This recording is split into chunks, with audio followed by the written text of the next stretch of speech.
Once again, the ever-changing tax laws have changed again. I'm Matt Brinkley, Wealth Advisor, and joining me today is Trevor Thompson, Senior Financial Planner. The Secure Act of 2019 passed in December of last year, and it has provided us with a list of changes primarily focused on retirement assets.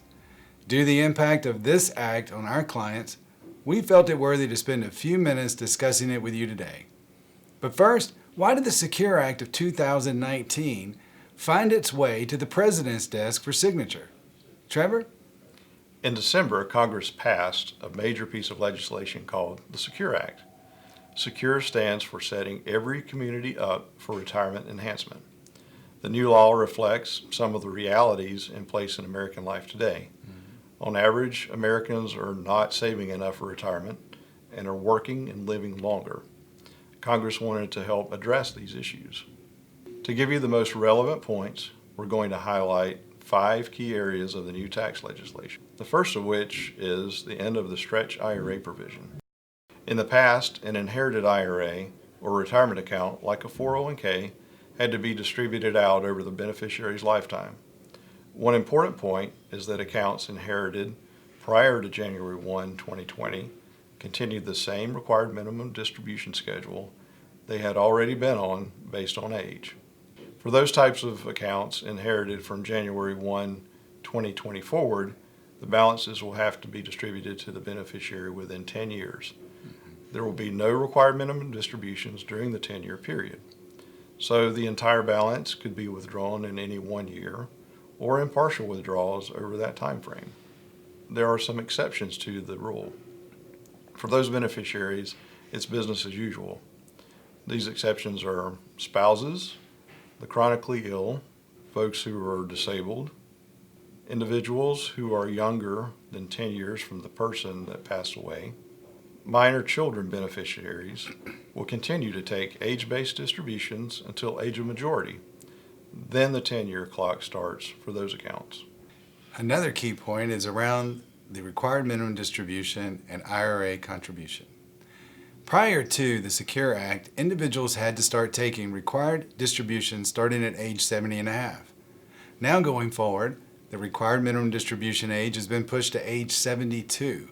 However, if you turned 70 and a half last year, you're under the old rules. Additionally, if you were one of those many individuals still earning income, you now have the option under the Secure Act to continue contributing your individual retirement account past the age of 70 and a half. In addition to that age requirement around RMDs, the qualified distribution for charitable distributions is another important topic. Even though the RMD age has changed to 72, the Secure Act makes no changes to the date at which individuals may begin to use their IRAs and their inherited IRAs to make qualified charitable distributions. Thus, even though an individual turning age 70 and a half in 2020 will not have to take an RMD for 2020, they may still use their IRA to make qualified charitable distributions of up to $100,000 for the year.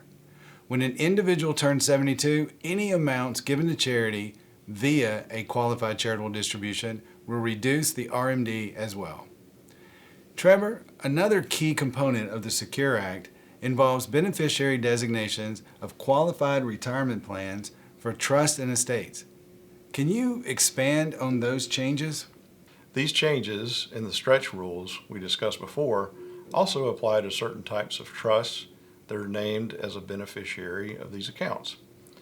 It will be particularly important to revisit retirement account beneficiary designations if you have a trust or your estate named as a beneficiary. Please reach out to us to discuss this topic further. Even though most of the components of the Secure Act primarily impacted retirement plans, there were a few changes to 529 plans, and Trevor will cover those. Distributions from 529 plans can now be made to pay the principal and interest on qualified education loans. These distributions are limited to a lifetime amount of $10,000 per person. Further, an additional $10,000 may be distributed as a qualified education loan repayment to satisfy outstanding student debt for each of a 529 plan beneficiary siblings. Thank you, Trevor. Again, this is a short list of the many provisions under the new Secure Act of 2019 that apply to individuals.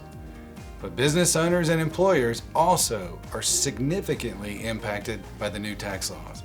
If you have any questions or would like further discussion about the information presented in today's short video, please reach out to your CPC advisor. Thank you.